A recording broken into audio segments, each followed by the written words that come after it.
పత్రిక 2వ అధ్యాయంలో శ్రేష్టమైన సందేశం. ఈ లోక మర్యాద చొప్పున ఈ లోక మర్యాదను మనము అనుసరింపకుండా ఉత్తమమైనది ఏది, అనుకూలమైనది ఏది, అది దేవుని చిత్తమా, దేవునికి ఇష్టమా కాదా పరీక్షించి మరి ఏం చేయాలి? మనం పరీక్షించి మరి ఆ ప్రకారం నడుచుకోవాలని పరిశుద్ధ గ్రంథం చలవిస్తున్నది. ఆ విధముగా మన మనస్సు మారి ఏమవ్వాలి?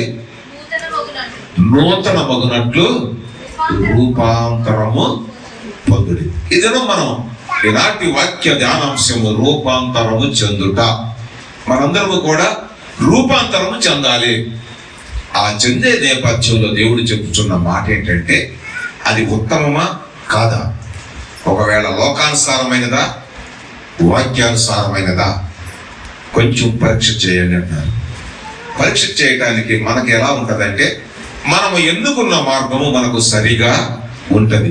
అందుకని దేవుడు ఏమంటాడంటే, ఏది ఉత్తమమో ఆలోచించడం మాత్రమే కాక రెండో మాట ఏమన్నాడో తెలుసా? అనుకూలము సంపూర్ణమై ఉన్న దేవుని చిత్తము ఏదో. ఇదిలో మనం ఎన్నుకున్న మార్గం కూడా దేవుని చిత్తమై ఉండాలి. దేవుని కోసం స్తోత్రం. ఈనాడు మనం ఎన్నుకున్న మార్గములో రక్షింపబడుట దేవుని చిత్తం, పశ్చాత్తాపడుట దేవుని చిత్తం, మారు మనసు పొందుట దేవుని చిత్తం, బాప్తిస్మం పొందుట దేవుని చిత్తం, ప్రభు బలలో పాల్పంపులు పొందుట దేవుని చిత్తం. అయితే దేవుడు ఏమన్నాడు తెలుసా? తద్వారా మనస్సు మొదటగా నూతన పరచబడాలి. రూపాంతరం